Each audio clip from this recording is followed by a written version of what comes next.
Hi, I'm Rob, and in this video I'm going to be testing the Fduce SL40 Plus microphone. I'm going to test it on USB, and this is for a particular reason. Now this mic does sound different on XLR to USB, so if you intend to use it on USB, there's a few things that are really important to know about this mic. First of all, it's quite bass heavy, and it does actually change the tone of the voice depending upon how near or how far you are away. I know this is true for most mics, but this is very, very noticeable on this one. The distance I'm away right now is the typical kind of pinky finger to thumb kind of distance away, which is a kind of standard distance to be away from a typical microphone like this. But this one's characteristics do change quite a lot in general use, but I'm testing it on the PS5 in particular because I noticed there was a slight weirdness to the sound when used on the PS5, which I didn't hear when I tested this on the PC.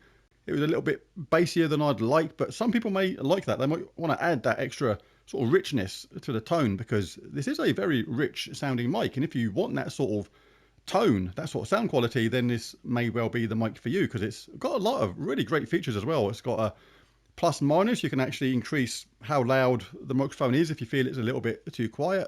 There's a mute button. It's got handy LED lights so you can see when it's active. You can see when the mute is active or not and things like that. It's got a nice metal body.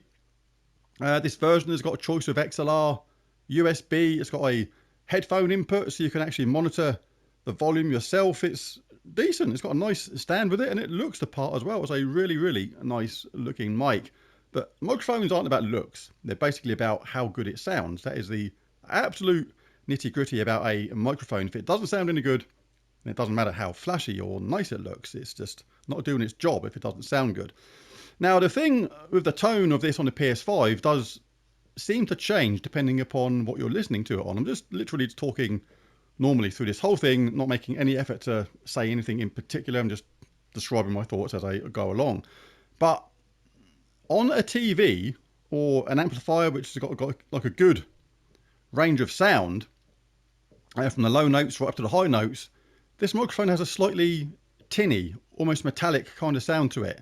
Now you may not be hearing it at the moment because it does depend upon the device. I particularly notice it on my LG OLED TVs. There's a 65-inch upstairs and a 55-inch downstairs, but I notice it more on the 65-inch than I do on the 55-inch. But I still notice it on the 55-inch. It's just not as bad as I notice it on the 65. But if I listen to a PS5 recording through the monitor, for example, which has got like pretty rubbish sound, then you don't actually notice that tinny metallic sound I just mentioned. So some people may be listening to this thinking, well, I'm not hearing any of that. This microphone sounds absolutely fine.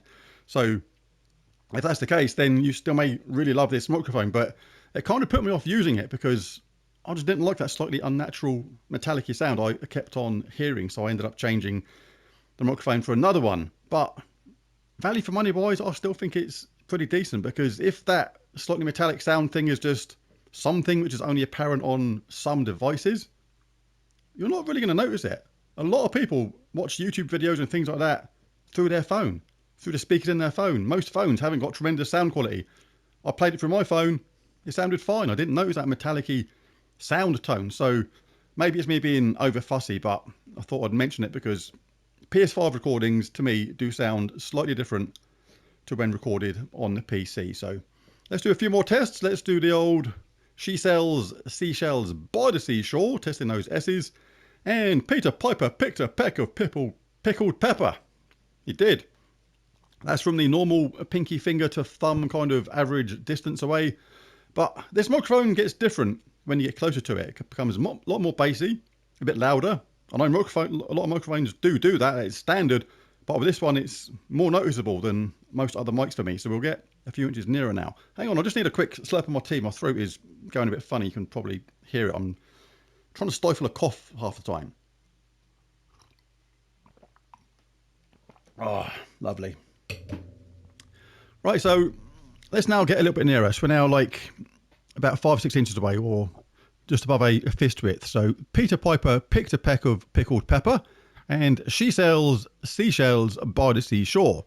So this is talking now like much closer. You probably hear it's louder. I'll now play a short clip of how this microphone sounds in a USB on a PC. So this is now the SL40 Plus, but plugged in directly to a PC, but again, via USB. They're exactly the same distance apart using that pinky finger and a thumb thing. And I'm speaking at exactly the same kind of volume. Now I have actually increased the volume on this as high as it will go.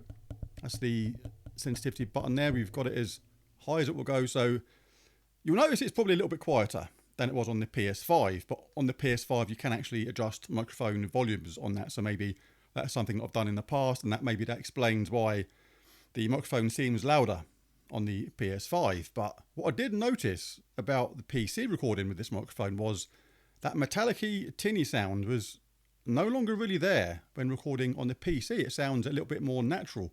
So this tells me that this effect is not actually the fault of the microphone.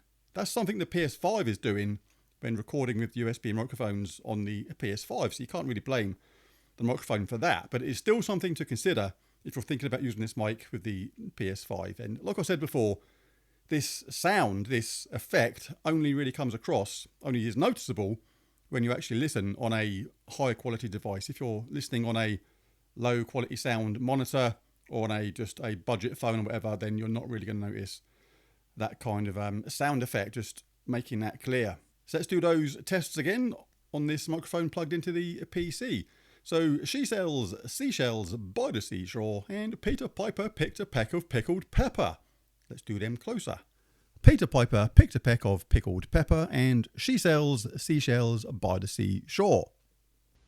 Right, so back onto the recording onto the PS5. This is now the PS5 recording for the rest of the video. Can you hear a difference between this and the PC? Obviously, like I said before, that does depend upon what you listen to it on. If you hear it through headphones, for example, it may be more apparent. If you listen to it on something with like low quality sound, like my monitor here, you can't really hear the difference. So there is that to bear in mind. But for me, when listening on a high quality device or through headphones, I could kind of hear that metallic-y sound which you could get on the PS5. But like I said, I don't think that's a fault of the mic. I think that's more something to do with the way that the PS5 handles USB microphones. So a final conclusion about this microphone. Now, this is USB mode we're talking about here, not the XLR version, but I think it's got a really nice sound to it, and I absolutely love the design. And even though that metallic sound effect did actually put me off this mic a little bit, and I did actually buy the Audio Technica one as a replacement, there is something oddly bewitching about this microphone. There's something really nice about it. I'm just drawn towards. I still absolutely love it. I think part of it is to do with the design, but as we said before, the design and look of a mic is not actually that important. It's obviously the sound quality, how it sounds, which is kind of the be all and end all of a mic as well. But the look is kind of important as well to a certain degree. You kind of feel the part when you're talking to a mic like this. Makes you feel a bit more professional maybe. And it just looks really nice, and the quality is really there. And it's got all the things, like I say, that you could like a mute button. It's got the sensitivity buttons, a microphone input, USB and XLR. Really, really good options. So considering the price of this microphone, like I say, I did buy the Audio Technica AT2020 Plus, and I do think it is a improvement on this one, but not by much. Not considering the Audio Technica one was like 3 times as much, maybe even more, because this is on offer at the moment. At the time of making this video, this was available for like, I think £35 in UK money. That's a bit of a bargain for this. It's a really nice mic for that kind of money. And like I say, I do like that nice rich tone it has about it. For most people, some people may have a little bit too much bass weight behind it, but you can adjust that by altering the distance you are between the microphone. If I get a lot closer, it'll be louder with more bass weight. If I move further back, then that bass weight will be reduced significantly. But there it is, there's a microphone. I absolutely love it. If you enjoyed this video, it'd be really cool if you bash that like and subscribe button. It really does help. But most of all, thanks for watching. And I'll catch you again in the next one. Bye for now.